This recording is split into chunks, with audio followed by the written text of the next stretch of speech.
"You thought you could marry my son," his father said with a harsh tone. "Your standards aren't good enough for us. Don't even think about becoming a part of our family. The fact is, you're not the right person for my son. Now, go."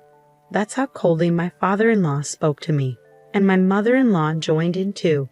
"You would have approached Alex for money anyway," she added. "My name is Kate. I'm 34 years old and I work for a company.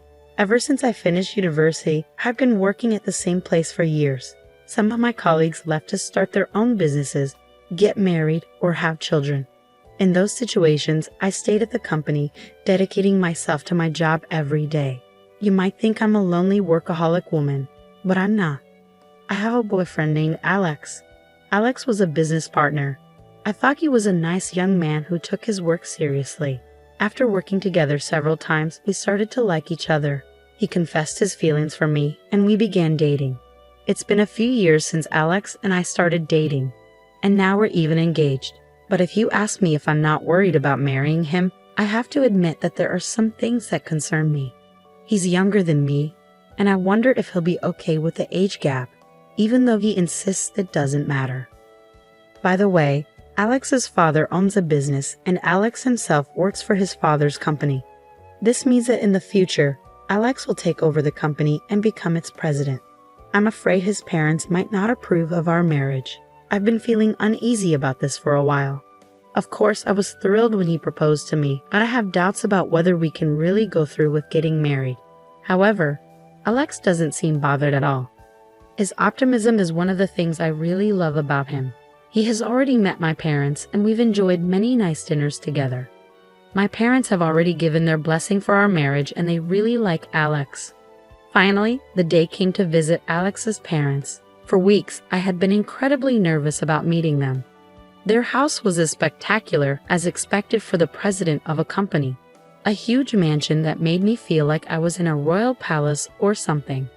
At that moment, I instantly started wondering if my clothes were right for this place. I had chosen some nice outfits, but I wasn't sure if they were fancy enough. Coming from a more modest background, Alex's home felt like a different world to me. Alex often treated me to fancy dinners at upscale restaurants, and he always booked luxurious hotel rooms for our vacations. He saw these things as normal, but sometimes I felt a bit out of place, like we were from different worlds. Despite this, he never imposed his values on me, and he never flaunted his wealth. I don't judge people by their money. I fell in love with you because of your personality and your inner beauty. At first, I questioned why a younger, handsome man like you would be interested in me. But your kind words reassured me that you truly accept me for who I am. Because we love each other deeply, inside and out, Alex and I are planning to get married. I feel like I've found an amazing man, and I really hope your parents approve of us. Don't worry, babe. I've already talked to my parents about you, he reassured me. Then the front door opened, and his mother greeted us warmly. "Welcome, you must be Kate." "Yes, I'm Kate. Nice to meet you," I replied. His mother gave me a quick nod and ushered us inside. The living room was enormous. Alex's father was already there, seated on a large, luxurious sofa. I felt a sudden rush of nerves. Meeting his mother had made me anxious enough, but his father seemed even more intimidating, fitting for the president of a company. "It's a pleasure to finally meet you. My name is Kate. Thank you for inviting me today," I managed to say, my voice trembling slightly. Alex looked at me and smiled reassuringly. "Don't be so nervous." But his parents weren't smiling. Their gaze was cold and unwelcoming. I could feel myself tensing up. "Please have a seat," his father instructed, gesturing towards the sofa. The atmosphere felt tense, almost like a formal interview. "Well," I started nervously, but his father interrupted me as soon as I sat down. "No," he said abruptly, and his mother nodded in agreement. "Hey Mom, Dad, what's going on?" "Why are you saying no? That's really rude," Alex interjected, clearly upset and trying to defend me. But his parents appeared unmoved, ignoring his protest. "How old are you anyway? You look quite old," his mother bluntly remarked. "I'm 34, I replied, trying to keep calm. "Goodness, you're 6 years older than Alex. How can we accept Alex marrying someone so much older?" His mother continued.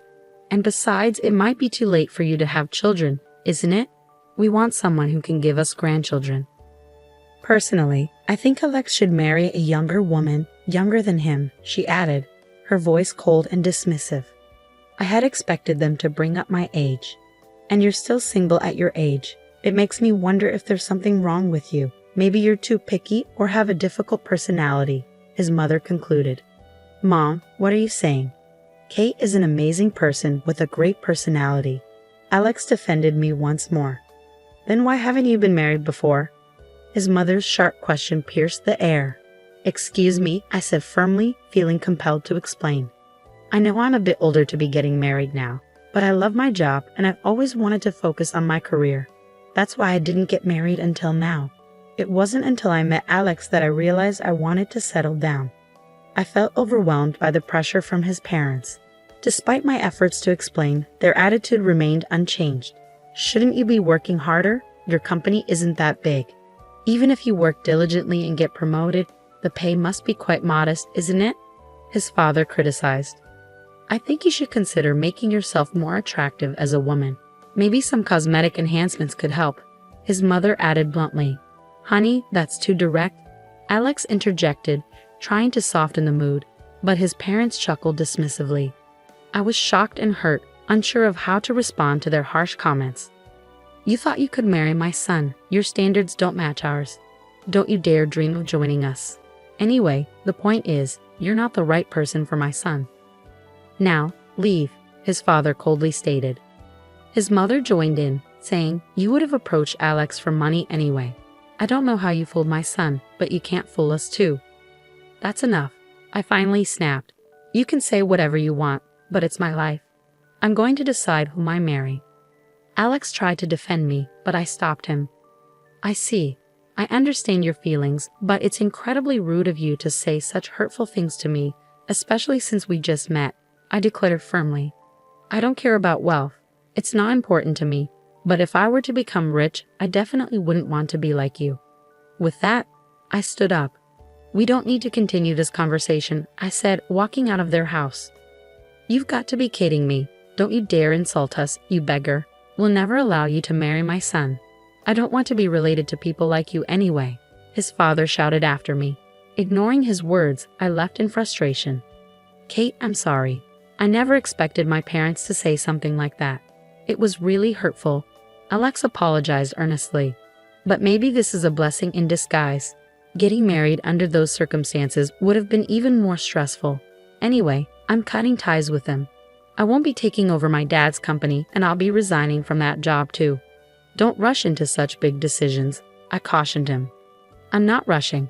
I truly love you, Kate. We didn't get together for money, so leaving the family home shouldn't be a problem, Alex assured me.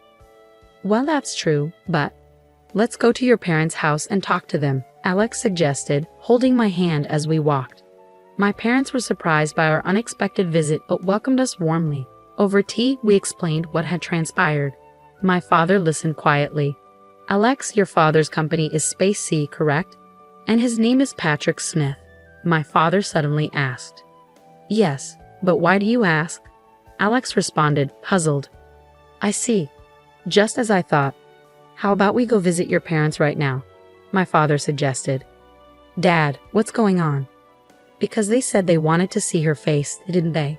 Let's go show them a face, then, my father said firmly.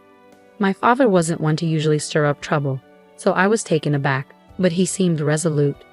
We had no choice but to go along with him.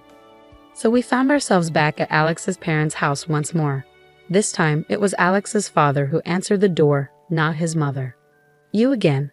I won't forgive you, no matter how many times you come back, Alex's father said sternly. Whose daughter do you think you were speaking to, Patrick? My father retorted, raising an eyebrow. It took Alex's father a moment to recognize something. Mr. Anderson, is that you? You finally remembered. Yes, she's my only daughter. We had her later in our marriage, my father revealed. By the way, how dare you insult my precious daughter? Have you forgotten what I did for you 3 years ago? No. You see, when you were arrested for smoking, drinking, and even caught shoplifting, I covered for you and gave you the chance to turn your life around, didn't I? I did everything I could to help you get a decent job. Didn't I teach you that no one can succeed alone and we all need to support each other? And yet, as soon as your company became successful, you forgot all that, didn't you? Hi. I apologize for that. Alex's father suddenly appeared vulnerable, a stark change from his earlier demeanor. If you aspire to be a company president, you need to treat people with compassion. Thinking you're superior just because you've achieved success. Aren't you looking down on others unfairly? Well, Alex began to respond, but his father seemed determined to make his point. Oh, so now? Alex attempted to continue, but his father cut him off. My boss always says he's stressed to the point of stomachaches. Dad, are you bullying him? Alex challenged. What do you mean? I'm simply pushing him to excel. Alex's father retorted, growing defensive. Just when I thought you were finally seeing the bigger picture, you revert to your old ways. You're really difficult to deal with, Patrick. Alex expressed frustration. First of all, apologize to my daughter before you insult her, my father interjected firmly. Yes, I am sorry, Kate. Alex's father apologized, lowering his head to me. It seems the master-slave relationship ingrained in our minds since school days is hard to change. I reflected silently. Honey, you should apologize to her too. Alex's mother added, also bowing her head. I felt relieved that Alex's parents apologized to me. Hey, I'm leaving this house and quitting the company, Alex suddenly announced. At that moment, Alex's parents were visibly alarmed. Wait, if you leave, who will take over your father's company? You're our only hope, they exclaimed. I'm tired of being controlled by you and everything. I'm going to start my own company and see how far I can go on my own. And I'll marry Kate, as I promised. Thank you for everything, Alex said firmly, bowing his head as he bid farewell to his parents. They were stunned, their faces turning pale, but we left them behind nonetheless. My father had been a high school teacher until he retired. I had no idea that Alex's father had once been one of his students. Curious, I looked up the company Alex worked for on their website, and there was Patrick's picture. At first, I was proud to see that one of my former students had achieved so much, my father reflected. But it's easy to get caught up in wealth and lose sight of what truly matters. My father had always been firm on these principles. Eventually, Alex did indeed leave his job and ventured into starting his own business. Meanwhile, I continued to support him as I pursued my own career. Alex proved to be a talented business owner, and his company quickly became profitable. We got married and found happiness together, supporting each other every day. Meanwhile, my father-in-law faced legal issues due to accusations of mistreatment by his employees. This caused the company's stock price to drop, leading to his removal as president. Through these experiences, I learned the importance of humility and compassion. My father has always been a role model, and I treasure the lessons he taught me. I strive to live my life with integrity and grace. If you enjoyed this story, please subscribe to our channel. Stay tuned for more content coming soon.